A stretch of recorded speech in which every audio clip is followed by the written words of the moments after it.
Hello दोस्तों, horror रात्रि में आपका स्वागत है।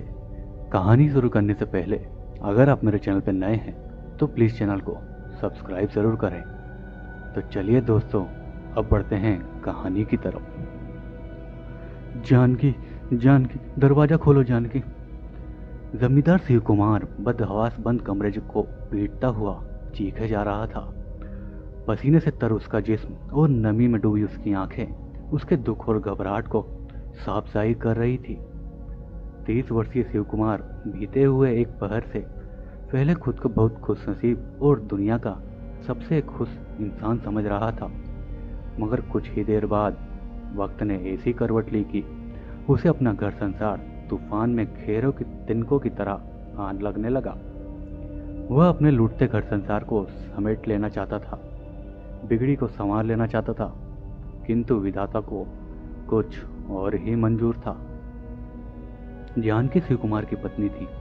वह रूप सौंदर्य में जितनी खूबसूरत थी उतनी ही सलीकेमंद और गुणी भी थी। शिव कुमार जानकी पर तन मन धन से न्यौछावर था। उनकी इस खुशहाल गृहस्थी की बगिया को महकने वाले को 2 मासूम फूल भी थे, 5 वर्षीय अभिनव और 3 वर्षीय रिंकी।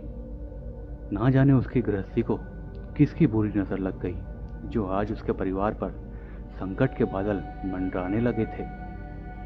करीब 3 दिन पूर्व वह एक जमीन की लिखापढ़ी कराने के लिए शहर की कचहरी में गया हुआ था। वापस लौटा तो देखा गांव में उल्टी गंगा बह रही थी।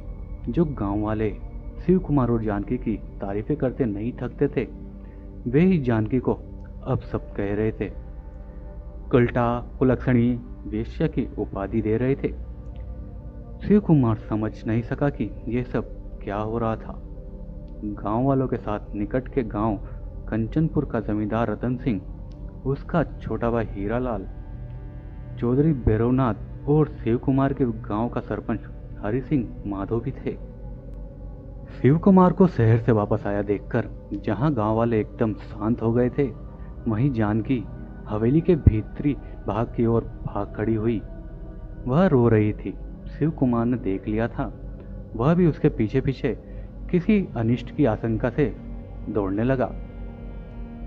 जानकी ने खुद को अपने कमरे में बंद कर लिया था और शिव कुमार उसे पुकार पुकार कर दरवाजा खोलने की विनती कर रहा था। क्या हुआ है जानकी? बाहर सारे गांव वालों के साथ ठाकुर और सरपंच क्यों जमा है? मैं तुमसे बात करना चाहता हूँ। कृपया दरवाजा खोलो जानकी। मुझे बताओ, आखिर माजरा क्या है? तुम क्यों रो रही हो? बंद कमरे से जानकी के रोने का वह सिसकने की आवाज आ रही थी। अचानक रोती हुई जानकी बोली, आज आपके घर की इज्जत मिट्टी में मिल गई है। इन झूठे मक्कार लोगों ने मेरे बेदाग आंचल पर बदनामी का वो दाग लगाया है जिसे शायद मेरी मौत भी न धो सके। मैं किसी को मुंह दिखाने के लायक नहीं, आपको भी नहीं। जानकी की बात सुनकर शिव कुमार ने कठोर मगर दृढ़ भरे लफ्जों से कहा, जानकी, अभी मैं हकीकत से अनजान हूँ। मैं नहीं जानता मेरे पीछे तुम पर क्या गुजरी है, मगर इतना समझ लो, चांद पर दाग हो सकता है, नदियों का पवित्र पानी मेला हो सकता है, मगर मेरी जानकी किसी धार्मिक पुस्तक की तरह पवित्र और बेदाग है। दरवाज़ा खोलो जानकी, मैं तुम्हारे साथ हूँ, देख लूँगा एक एक को। नहीं नाथ, बुरा वो नहीं होता जिसे कोई गुनाह किया हो, समाज की नज़रों में बेगुनाह होते हुए भी जिसे गुनहगार बना दिया गया हो। सच पूछिए तो वही सबसे बुरा इंसान है।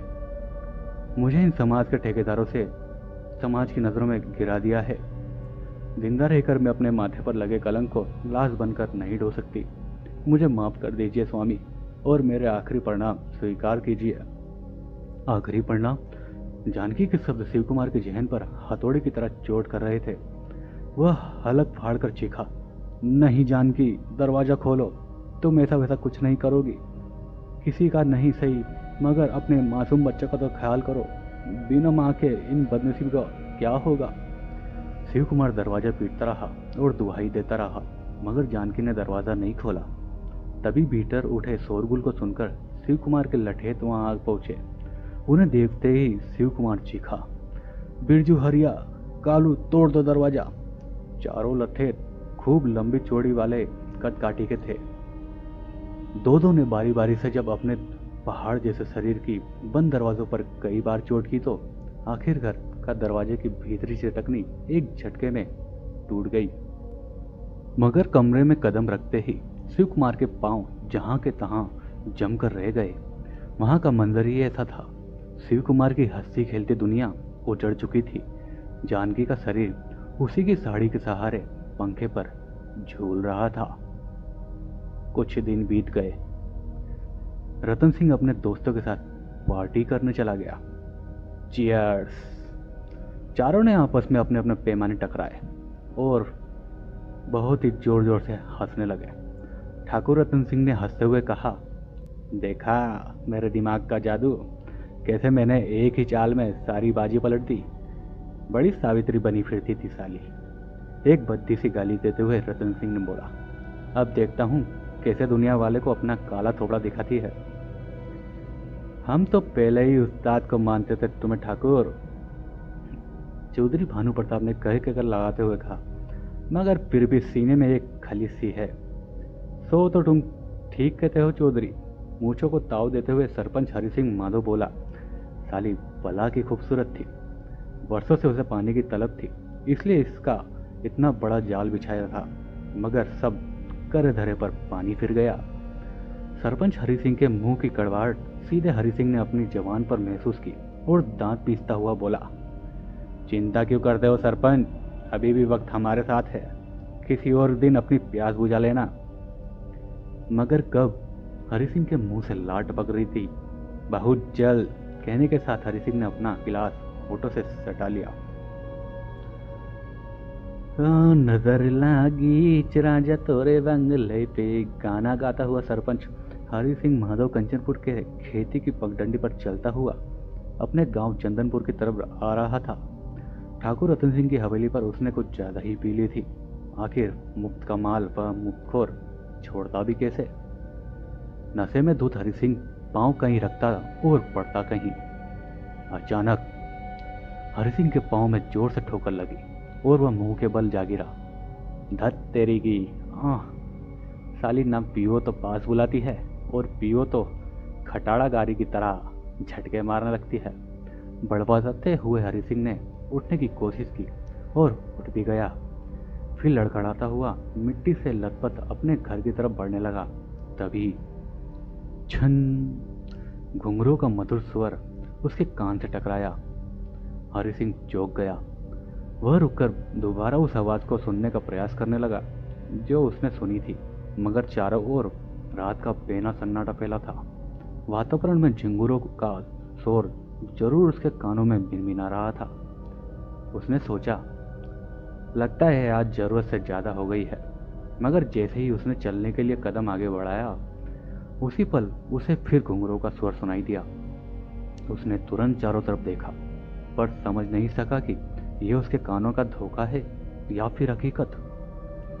कहीं कोई नहीं था। हरि सिंह सिर झटक कर आगे बढ़ गया। कुछ दूर जाते ही उसे दोबारा घुंघरू की आवाज सुनाई दी। वह चौंक कर रुक गया, परंतु इस बार वह आवाज लगातार आती रही। ऐसा लग रहा था जैसे कोई घुंघरू पांव में बांधकर चल रहा हो। हरि सिंह माधव ने आवाज की दिशा में देखा। कुछ आगे चलकर दाईं ओर एक मोड़ था। वहां एक कुआं था। आवाज उधर से ही आ रही थी। कौतूहल से भरा हरि सिंह माधव आवाज की दिशा में बढ़ता चला गया। उसने देखा, कुएं के करीब घाघरा चोली पहने एक औरत खड़ी है। उस औरत ने लंबा घूंघट लिया हुआ है। चांद की चांदनी में उस औरत की आकृति को देखते ही माधव समझ गया कि वह औरत जवान है। शराब के नशे ने उसे इतना सोचने का मौका भी नहीं दिया कि आधी रात के वक्त सुनसान जगह पर वह शवब आया कहां से। जवान औरतें सरपंच हरि सिंह माधव की कमजोरी थी। सुनसान जगह पर एक अकेली औरत को देखते ही उसका मन मचल उठा। उसने उस औरत पर अपना प्रभाव जमाने के लिए कड़कदार आवाज में कहा, ए, कौन है उधर? मर्दाना आवाज सुनते ही वह औरत चौंकी और अपने आप में सिमट सी गई, परंतु कोई उत्तर नहीं दिया। औरत को सिमटने देख हरि सिंह की हिम्मत बढ़ गई। उसने करीब आते हुए कुछ पूछा।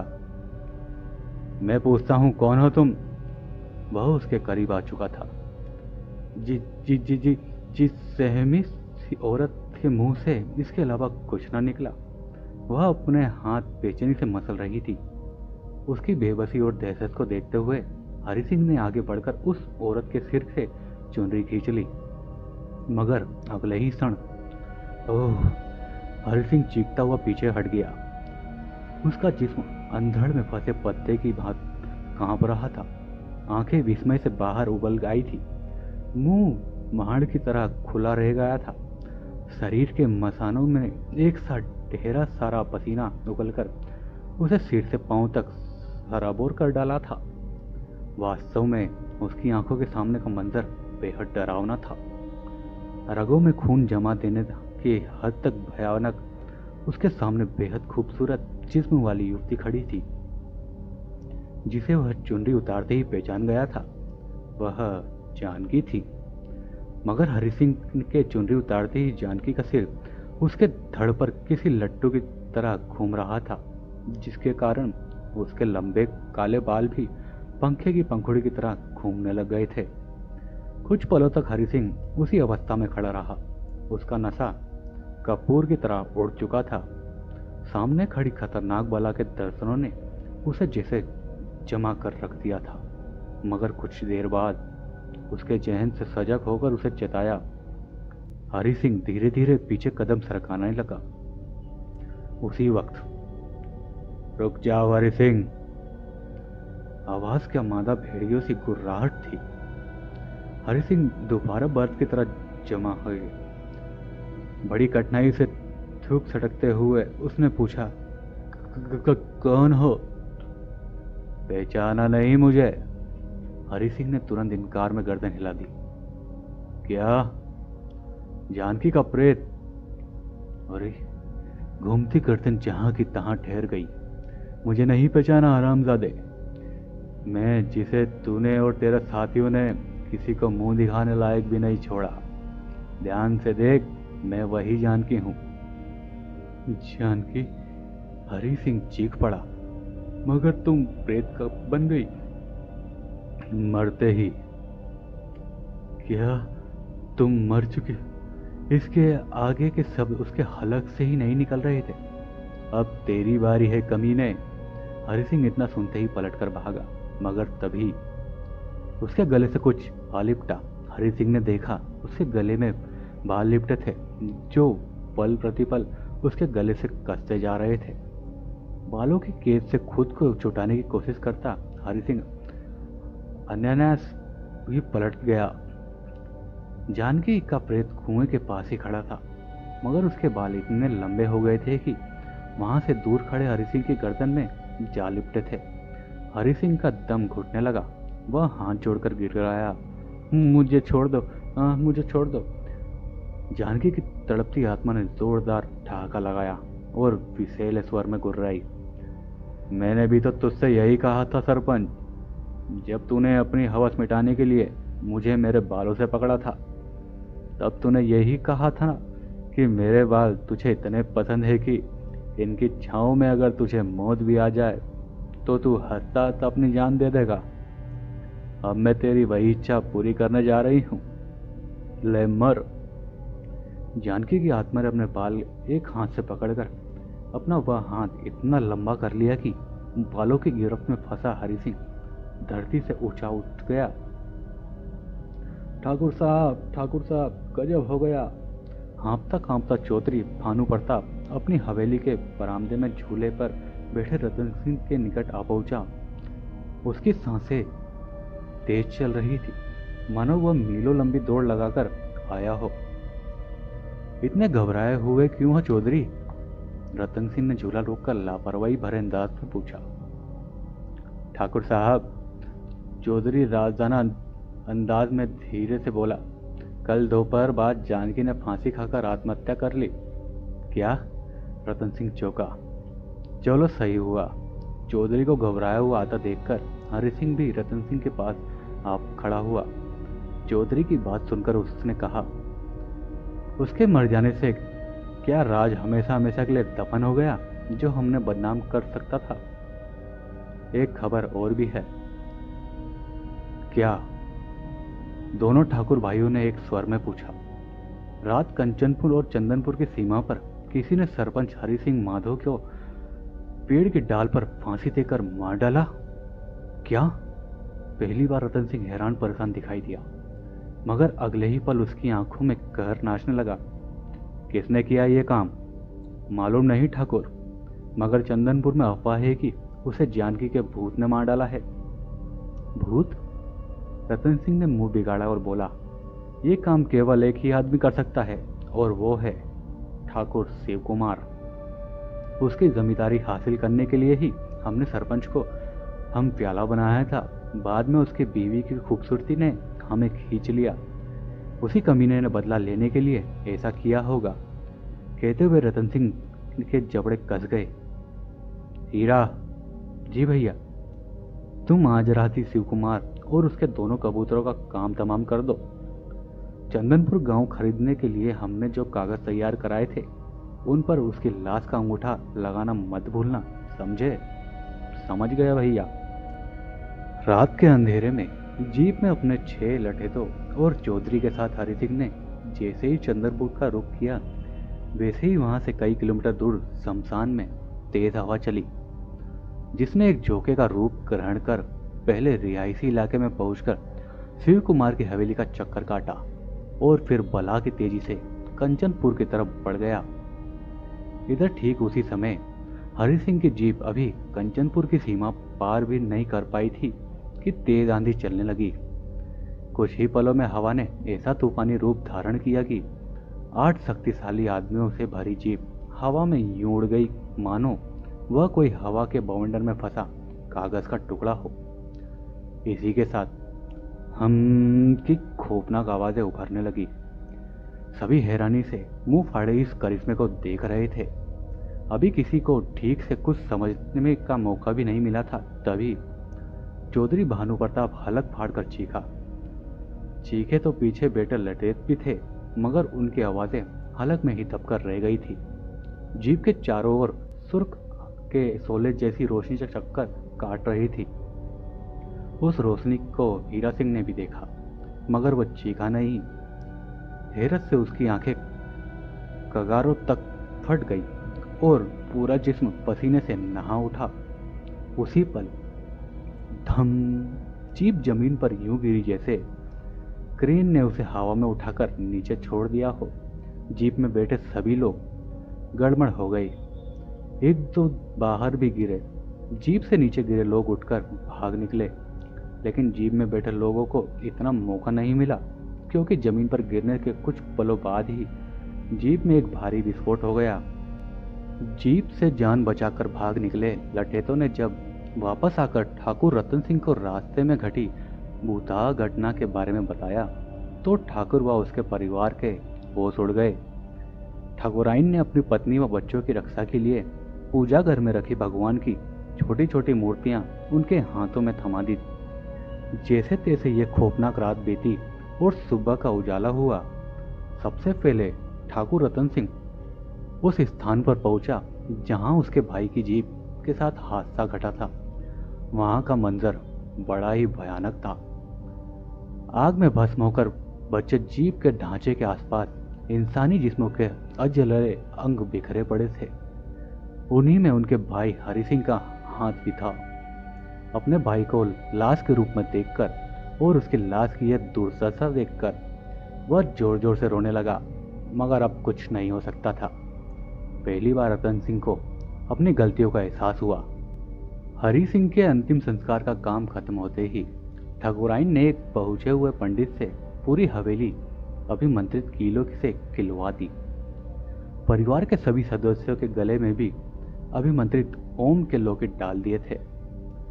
रतन सिंह को विश्वास हो चुका था कि मरने के बाद जानकी की रूह अपने दुश्मनों से बदला लेने के लिए भटक रही है। वह अपने तीनों दुश्मनों का खात्मा कर चुकी थी। अब बस एक ही बचा था, ठाकुर रतन सिंह।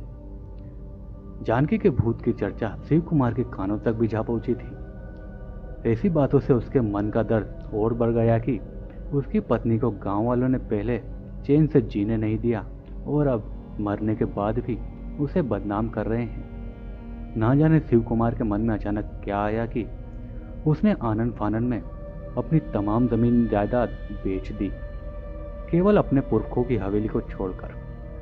फिर वह अपने दोनों बच्चों के साथ इंग्लैंड में रह रही अपनी बहन के पास चला गया। इधर जानकी की भटकती आत्मा के भय से ठाकुर रतन सिंह ने अपने एक लौते बेटे अमर सिंह को इंग्लैंड भेज दिया। अमर सिंह हॉस्टल में रहकर अपनी पढ़ाई करने लगा। तभी उसकी आयु करीब 7 या 8 वर्ष की होगी। अब आगे समय अपनी अवधि गति से बढ़ता जा रहा था और देखते ही देखते 15 वर्ष बीत गए। कंचनपुर का ठाकुर रतन सिंह ताबीज गंडों के सहारे अभी जिंदा था और चंदनपुर की हवेली के वहां के वफादार नौकरों के दम पर आबाद भी था।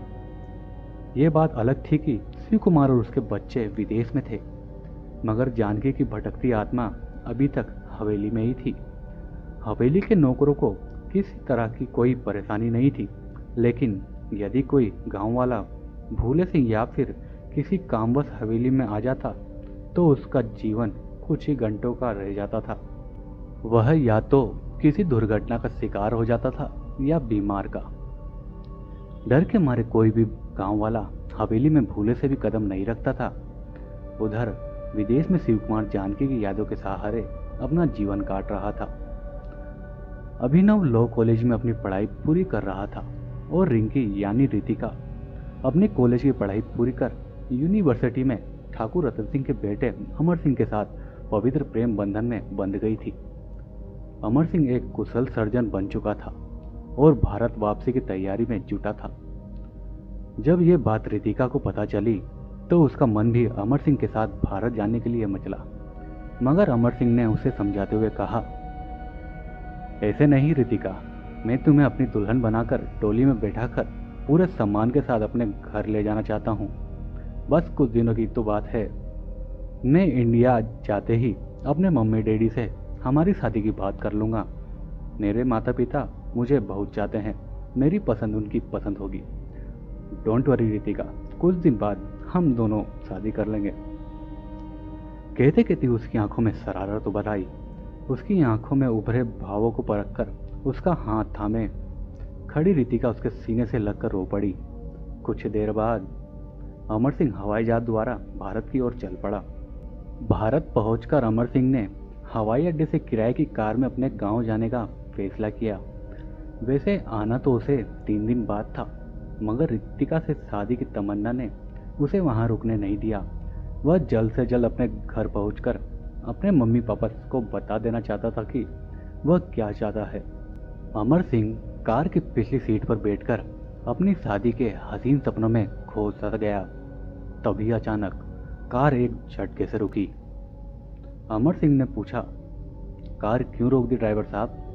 ड्राइवर ने कहा, साहब आगे रास्ता बंद है, तूफान से पेड़ टूटकर सड़क पर आ गिरे हैं। अमर सिंह ने देखा, वास्तव में एक भारी भरकम पेड़ सड़क पर पड़ा है। उसे रास्ते से हटाए बिना कार का आगे बढ़ना असंभव था। क्या कोई दूसरा रास्ता भी है कंचनपुर जाने के लिए? हाँ है साहब। इतना कहकर कार के ड्राइवर ने कार को ब्रेक करना चाहा, मगर तभी कार के पीछे सड़क किनारे खड़ा एक पेड़ टूटकर गिर गया। अब कार ना आगे जा सकती थी और ना ही पीछे। तभी ड्राइवर ने एक सुलगते सुर्ख अंगारे जैसी रोशनी कार की तरफ लपकती हुई देखी।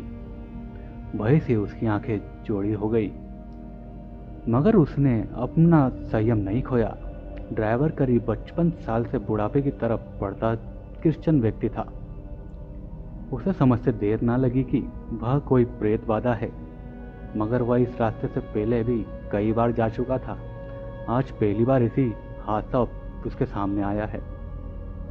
अगले ही पल उसने बोला कि तेजी के साथ अपने गले में पड़ा क्रॉस पिछली सीट पर बैठे अमर सिंह के गले में डाल दिया, और तभी पिछली खिड़की के निकट आ चुकी सुर्ख रोशनी तेजी से भड़की और ऐसी आवाज आई जैसे औरत की बुरी तरह तड़प कर चीखी हो।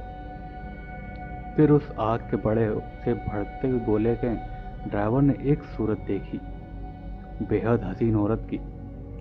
इसके बाद वह आग का गोला दूर होता चला गया। अमर सिंह हैरत के सागर में गोते लगा रहा था। यह सब क्या था? जबकि बूढ़ा ड्राइवर अभी तक मुंह फाड़े उसकी ओर देख रहा था जिस ओर आग का गोला गया था। अगली सीट पर आड़े बैठे ड्राइवर की ऐसी दशा देखकर अमर सिंह ने उसे झिझोड़ा। ड्राइवर बाबा, जानकी। जवाब में ड्राइवर के मुंह से निकला, कौन जानकी? अमर सिंह उलझन में नजर आने लगा। ये सब क्या है? ये लाल रोशनी कैसी थी? और अपने अपने गले का ये क्रॉस मेरे गले में क्यों डाल दिया आपने?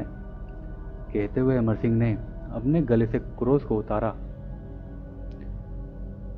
नहीं बेटा, इसे मत उतारो, ड्राइवर ने जल्दी से उसे टोका। मगर क्यों? तुम्हारे सब सवालों का जवाब दूंगा मैं, मगर पहले तुम मुझे बताओ कि कहीं तुम कंचनपुर के ठाकुर रतन सिंह के बेटे तो नहीं? अमर सिंह चौंका और पूछा, आप कैसे जानते हो? हाँ, मैं वही हूं। बताता हूं, मगर पहले यहां से निकलना होगा, तुम्हारी जान को यहां खतरा है। और आपको कोई खतरा क्यों नहीं? मेरा क्या है बेटा, मेरा इस दुनिया से कोई नहीं है। वैसे भी उम्र के इस पड़ाव को पार करने वाला हूं जिसके बाद इंसान बेबसी भरी जिंदगी काटता है। तुम्हारे सामने अभी सारा जीवन पड़ा है। पहले नहीं जानता था, मगर अब जान गया हूं। तुम भी अपने बाप की जाति दुश्मनी की जद में आ चुके हो। कैसी जाति दुश्मनी? तभी ड्राइवर ने कार स्टार्ट कर साइड की कच्ची सड़क पर उतार दी और उबड़ खाबड़ रास्ते को पार कर दोबारा पक्की सड़क पर आ गया। कुछ ही दूर शिव भवानी का मंदिर था। ड्राइवर अमर सिंह को लेकर उसी मंदिर में जा पहुंचा और बोला, यहाँ तुम पूरी तरह से सुरक्षित हो। यहाँ जानकी की आत्मा तुम्हारा कुछ नहीं बिगाड़ सकती। भूत? अमर सिंह बहुत तेज हंसा, यहाँ तक कि उसकी आंखों में आंसू भी झलक आए। फिर खुद को संभालता हुआ बोला, आप भी कैसी बातें करते हैं बाबा? 21वीं सदी में इस आधुनिक वैज्ञानिक युग में भी अंधविश्वास जिंदा है। मैं बहुत हैरान हूँ। तुम अभी विदेश से लौटे हो बेटा? तुम्हें देखकर ही लग रहा था कि तुम बहुत पढ़े लिखे हो। भूत प्रेत पर तुम्हारा अविश्वास कोई या हैरानी की बात नहीं है। ड्राइवर ने गहरी सांस लेकर कहा, अच्छा ये बताओ, वह जो सुर्ख आग के गोले जैसी चीज थी वह क्या थी?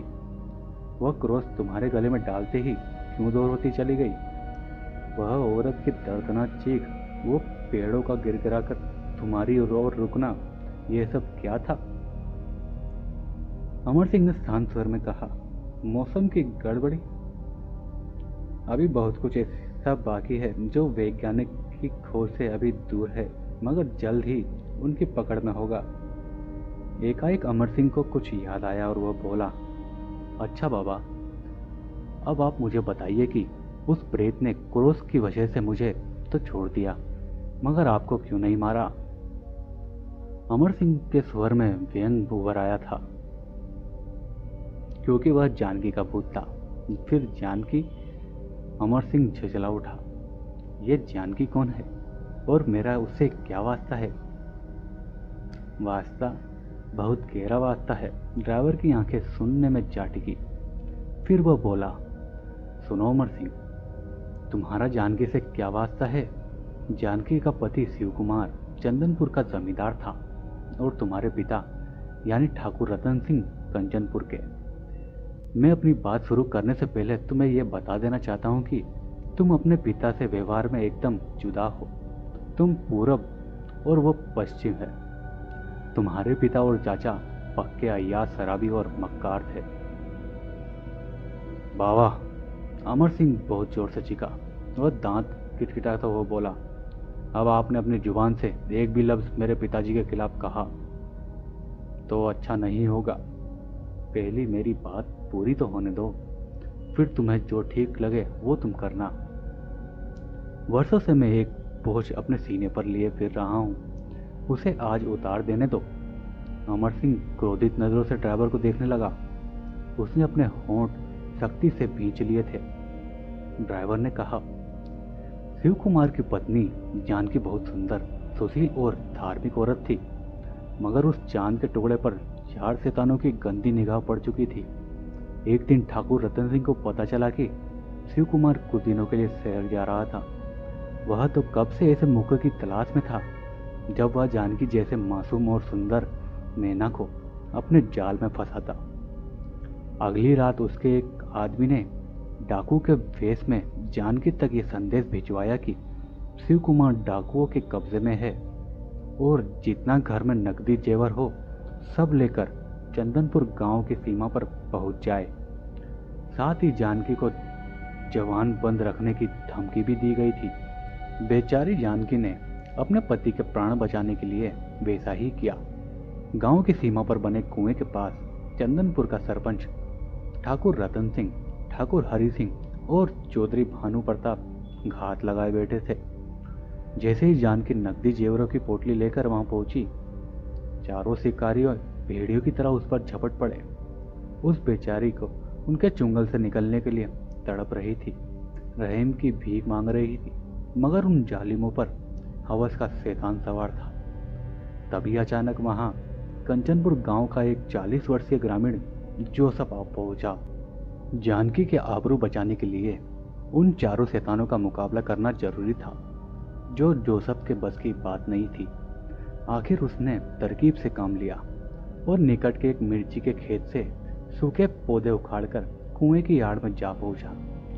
जैसे ही उसने मिर्ची की झाड़ियों में माचिस जलाई तो सूखी झाड़ियों में आग पकड़ ली। झाड़ियों को उसने पहले ही बांध दिया था। वह काफी बड़ा ढेर था। शराब और शबाब के नशे में चूर उन दरिंदों का ध्यान रात के अंधेरे में किसी की वहां मौजूदगी पर नहीं जा पाया था। मगर जब मिर्ची की धासक ने उनकी सांसों को बेकाबू किया तो वे जानकी को छोड़कर जल रही झाड़ियों की तरफ झपटे। जोसफ को इस पल का इंतजार था। वह पहले ही कुएं के पीछे से निकलकर उधर बढ़ चुका था, जहां जानकी अपने फटे कपड़ों की हथेलियों से छुपाने का प्रयास कर रही थी। जोसफ ने झटपट जानकी के मुंह पर हाथ रखा और उसे उठाकर करीब ही बने एक गड्ढे में जा पहुंचा। जानकी बहुत डर चुकी थी, मगर जब जोसेफ ने उसे अपना परिचय देकर चुप रहने को कहा तो वह आश्वस्त नजर आने लगी। उधर जानकी को गायब देखकर चारों शैतान उसकी खोज करने लगे। करीब 1 घंटे बाद उनके जाने पर जोसफ जानकी को उसके घर पर छोड़ आया। जानकी ने अपनी आबरू तो बचा ली, मगर बदनामी ने उसे घेर लिया था। ठाकुर रतन सिंह और उसके साथियों ने ये गांव वालों के सामने जानकी से मिले नकदी जेवर की पोटली रखकर यह सिद्ध कर दिया कि जानकी रात उसके साथ कहीं दूर भागना चाहती है, मगर रतन सिंह नहीं माना। इस बात पर जानकी उसे धमकी देकर वापस चली गई कि वह उसे कहीं मुंह दिखाने लायक नहीं छोड़ेगी। कहेगी कि ठाकुर और उसके भाई व 2 साथी उसकी इज्जत लूटना चाहते थे। गहने नकदी से भरी पोटली को देखकर गांव वालों को विश्वास आ गया कि जानकी बदचलन औरत है, मगर जानकी यह सदमा बर्दाश्त न कर सकी और उसने खुद को फांसी लगाकर आत्महत्या कर ली। सरपंच चौधरी और उसके छोटे ठाकुर को जानकी का प्रेत खत्म कर चुका है, मगर रतन सिंह अपने ताबीजों के दम पर अभी भी जिंदा है। इधर जानकी की यह रूह अपना इंतकाम पूरा करने के लिए तड़प रही है। उसे लक्षित करने वाला एक भी गांव वाला जानकी की हवेली में कदम नहीं रख सकता। आप इतना सब कैसे जानते हैं? क्योंकि वह बदनसीब जोसफ मैं ही हूँ, कहते हुए जोसफ रोने लगा। अपनी कायरता के कारण मुझसे भारी पाप हुआ बेटा। काश जिस समय ठाकुर उस अबला पर कलंक लगा रहा था, उस समय मैं गांव वालों को सारी सच्चाई बता देता तो शायद आज जानकी जिंदा होती। तो उनका परिवार कहाँ गया? शिव कुमार अपने दोनों बच्चों के साथ अपनी बहन के पास इंग्लैंड चला गया। जानकी की दुख भरी कहानी सुनकर अमर सिंह का दिल भी भर आया और उधर इंग्लैंड में रितिका की बेचैनी शिव कुमार से छिपी नहीं रह सकती। बड़ी कठिनाई से वह यह जान सका कि उसकी बेटी किसी अमर सिंह नामक लड़के से प्यार करती है जो भारत का रहने वाला है, लेकिन वह उसका अता पता नहीं जानती। रितिका के पास केवल अमर सिंह का मोबाइल नंबर था। शिव कुमार इंडिया वापस नहीं जाना चाहता था, मगर अपनी बेटी की खुशी के लिए वह तुरंत इंडिया जाने के लिए तैयार हो गया। जिस दिन अमर सिंह इंडिया आया, अगले दिन शाम को शिव कुमार ने अपने दोनों बच्चों के साथ 15 वर्ष बाद इंडिया की धरती पर कदम रखा। इधर अमर सिंह ने अपने घर पर जाकर देखा, वास्तव में उसके पूरे परिवार, यहाँ तक कि नौकरों तक के गलों में ताबीज झूल रहे थे। ठाकुर और ठाकुराइन अपने बेटे को सकुशल वापस आया देखकर बहुत खुश थे, मगर उनके चेहरों पर भय की काली छाया भी साफ दिखाई दे रही थी। रात होने पर अमर सिंह ने अपने माता पिता से कहा, चलता हूँ पिताजी। ठाकुर रतन सिंह चौंक कर पूछा, कहाँ? आपके पापों का प्रायश्चित करने।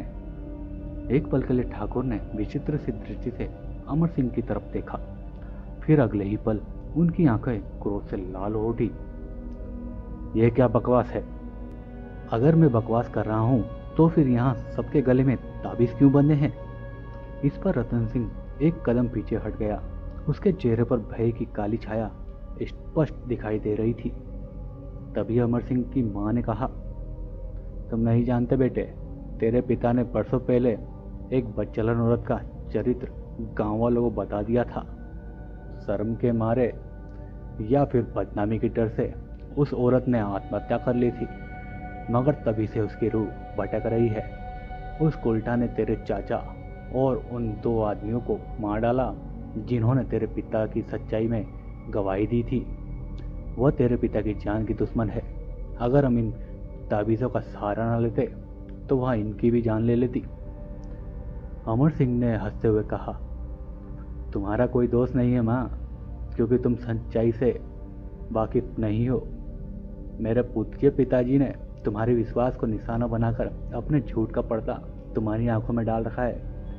अपनी करनी को छिपाने के लिए इन्होंने इस पवित्र औरत को खंडित कर दिया, इसलिए उसकी आत्मा इनसे अपना इंतकाम लेना चाहती है। माँ गुस्से से चीख पड़ी, तू होश में तो है? मैं तो होश में हूँ माँ, लेकिन आप दोनों को होश में आना अभी बाकी है।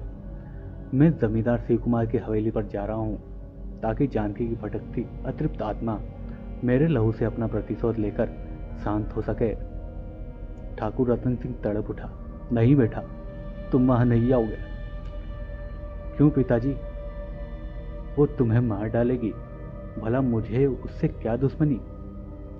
क्योंकि तुम मेरे बेटे हो और उसकी मौत का कारण मैं हूं। कैसे पिताजी? बताइए मुझे, क्या कारण है, क्या हुआ था? तभी उसके पिताजी ने कहा, अभी तुम्हारी माँ ने तुम्हें बताया तो सही। और यह कहकर ठाकुर पलट गया। नजरें छुपा लेने से सच्चाई नहीं बदल सकती पिताजी। अमर, ठाकुर ने गुर्राना चाहा, मगर उसकी आवाज में दम नहीं था। आपसे पाप हुआ है पिताजी, अमर सिंह कहता चला गया। अगर आप जानकी की भटकती आत्मा को सुकून पहुंचाना चाहते हैं तो दुनिया वालों को सच बताना होगा। आपको अपने पापों का प्रायश्चित करना होगा, वरना आप और मैं ही नहीं, हमारी आने वाली पीढ़ियां भी दहशत की छांव में जिंदगी बसर करेंगी। जानकी की भटकती रूह किसी को भी चैन से जीने नहीं देगी। ठाकुराइन अपनी पति के चेहरे को उलझन भरी नजरों से देख रही थी। वह शायद उनके चेहरे पर सच्चाई की खोज कर रही थी। मगर ठाकुर ने कहा, मैंने ऐसा कोई पाप नहीं किया जिसका मुझे प्रायश्चित करना पड़े। अमर सिंह को लगा कि वह बेकार ही अपना समय बर्बाद कर रहा है। वह बिना कुछ कहे तेजी से पलटा और बाहर खड़ी अपनी कार की तरफ बढ़ता चला गया। उसके पीछे ठाकुर और ठाकुराइन भी उसे आवाज लगाते हुए लपके, मगर अमर सिंह जैसे बहरा हो चुका था। काले बादलों ने अचानक ही पूरे आसमान पर कब्जा कर लिया। तेज हवाएं चलने लगी और रह रह कर बिजली कड़कने लगी। ऐसे मौसम में अंधेरे में डूबी शिव कुमार की हवेली किसी भूता महल सी लग रही थी। हवेली के सारे नौकर सर्वेंट क्वार्टर में जाकर सो चुके थे। अमर सिंह की कार जैसे ही शिव कुमार की हवेली के सामने पहुंची, उसी पल हवेली का दरवाजा खुद ब खुद खुलता चला गया। यह देखकर अमर सिंह एक बार तो हैरान हुआ, मगर फिर उसके चेहरे पर शांति के भाव प्रकट होने लगे। उसने कार सीधे हवेली के प्रांगण में जाकर रोक दी और हवेली के दरवाजे के सामने जा पहुंचा। तभी महल जैसी हवेली का दरवाजा भी खुल गया। भीतर नीम अंधेरा छाया था। जैसे ही अमर सिंह ने अंदर कदम रखा, वैसे ही हवा में फड़फड़ाती चीज उसके करीब आई, मगर निकट आते ही इतनी जोर से चीखी मानो उसे असीम दर्द से गुजरना पड़ा हो। इधर अमर सिंह उस परिंदे जैसी चीज और चीख के कारण आतंकित हो उठा, परंतु जल्दी उसने खुद को संभाल लिया और दीवार के सहारे आगे बढ़ने लगा। तभी उसे एक तीव्र झटका लगा और वह खुद को संभाले ना रख सका। वह एक झटके से फर्श पर गिरा और दूर तक लुढ़कता हुआ चला गया। इसी के साथ हवेली की तमाम खिड़कियां खुल गई और खुली खिड़की से तूफानी हवा भीतर आने लगी। हवेली में रखा सारा सामान हवाओं के जोर से इधर उधर गिरने लगा। कुछ मिलाकर वहां इतनी भारी उथल पुथल मच गई कि जैसे भूकंप आ गया हो। इस भूकंप में फंसे अमर सिंह को काफी चोट आई। उसके माथे से खून बह रहा था, शायद किसी सख्त चीज से टकरा बैठा था। तभी जोर से बिजली कड़की। उस प्राकृतिक रोशनी में अमर सिंह ने एक भयानक साया अपने सामने खड़ा देखा। कौन हो तुम? अमर सिंह मुश्किल से पूछ सका। तेरी मौत। आवाज क्या बड़ी भयानक आवाज थी, मानो शायद शमशान के सन्नाटे में कई मुर्दे चीख पड़े हों। मैंने तुम्हारा क्या बिगाड़ा है? तुम मुझे क्यों मारना चाहती हो? भयानक हंसी से पूरी हवेली थर्रा उठी। तू क्या सोच रहा था? अपने दुश्मन के बेटे को मैं अपनी गोद में बिठाऊंगी, पुचकारूंगी? नहीं, तू सांप का बेटा है। तू भी अपने बाप की तरह जहरीला नाग बनेगा, मुझ जैसी किसी अबला का जीवन बर्बाद करेगा। तेरी रगों में भी उस शैतान का खून दौड़ रहा है जिसकी शैतानियत ने मेरा जीवन नरक बना दिया था। तभी अमर सिंह ने कहा, अच्छा तो आप जानकी हैं, मगर जोसेफ बाबा ने बताया था कि आप बहुत खूबसूरत थी और अब तो मुझसे खिलवाड़ कर रहा है लड़के। उस दिन तू जोसेफ के कारण ही बच गया था, वरना उसी दिन मैं तेरा काम तमाम कर देती। तो आज कर दो। अमर सिंह चीख सा पड़ा। अगर आपके बदले की आग मेरे खून से ठंडी होती है तो लीजिए, मार दीजिए मुझे। कहते हुए अमर सिंह ने अपने गले में पड़ा क्रोस निकालकर दूर उछाल दिया, जो चिकने फर्श पर फिसलता हुआ दरवाजे तक जा पहुंचा। कमरे में हल्का नीला उजाला फैलने लगा था। बदले की आग में सुलगती जानकी, उसकी आत्मा खोखा ढंग से अमर सिंह की ओर लपकी। तभी, ठहर जाओ जानकी। दरवाजे पर हाँफते हुए ठाकुर रतन सिंह ने जानकी के प्रेत को टोका। जानकी की रूह छिटकी, मगर एक झटके से उसकी गर्दन दरवाजे की तरफ घूम गई। उफ, कितना भयानक मंजर था। अमर सिंह और उसके पिता की रीढ़ से मौत सी सिरन तोड़ गई। ठाकुर को देखते ही जानकी का प्रेत भयानक अंदाज में कुर्राया। आज मैं किसी को नहीं छोड़ूंगी। आज तू मेरे हाथों से नहीं बच सकेगा रतन सिंह। रतन सिंह ने अपने गले में पड़े ओम को मिट्टी में कसकर रखा था, मगर अचानक वह चीख पड़ा और अपनी मुट्ठी में पकड़े सांप को दूर उछाल दिया। जानकी के प्रेत ने उसे दृष्टिभंग कर दिया था। ठाकुर को ओम सांप नजर आ रहा था। जानकी की रूह ने ठाका लगाया। अपना रक्षा कवच खुद ही फेंक दिया ठाकुर। कहते हुए जानकी की रूह ने अपनी लंबी नाखूनों वाली उंगली सीधी ठाकुर की तरफ उठा दी। हवा में उड़ता हुआ ठाकुर कमरे के बीचों बीच आ गिरा। अमर सिंह लपक कर ठाकुर के पास पहुंचा। पिताजी, आप यहाँ क्यों आए? पिताजी, तू जो यहाँ अपनी जान देने आ पहुंचा था, अब मैं तो दोनों में से किसी को नहीं छोड़ूंगी। जानकी का प्रेत उनकी तरफ लपका। तुम्हारी दुश्मनी मुझसे है जानकी, मेरे बेटे को यहाँ से जाने दो, इसका कोई दोष नहीं है। मैं तुम्हारी मौत की वजह हूँ। मैंने अपनी वासना से अंधे होकर तुम पर झूठा इल्जाम लगाया था। मैं तुम्हारा अपराधी हूँ। तुम मुझे जो चाहे सजा दे सकती हो। मेरे बच्चों का भी तो कोई दोष नहीं था ठाकुर, फिर क्यों तुमने उन्हें बिना मां के जीने को मजबूर किया? जानकी का प्रेत पीड़ा से छटपटाता हुआ मुर्राया। मरने के लिए तैयार हो जाओ दोनों। आज मेरे इंतकाम की आखिरी रात है। बरसों इंतजार किया है मैंने। तभी एक आवाज आई, रुक जाओ जानकी। यह आवाज हवेली के दरवाजे से आई थी। जानकी की रूह एक झटके से पलटी। सामने शिव कुमार अपनी बेटी के साथ खड़ा था। नंगी आंखों से प्रेत को देखकर रितिका वहीं बेहोश होकर गिर पड़ी। उसे देखते ही अमर सिंह चीखा, रितिका। तभी शिव कुमार आगे बढ़ता हुआ बोला, देखा जानकी, जिसे तुम मार देना चाहती हो वह तुम्हारी बेटी की जान है। जानकी की रूह तड़प उठी। नहीं, यह झूठ है। शिव कुमार ने कहा, यही सच है जानकी। तुम ही नहीं, मैं भी बहुत तड़पा हूं, मगर हमारी तड़प का बदला ईश्वर लेगा। यह हक उसी का है, किसी इंसान या रूह का नहीं।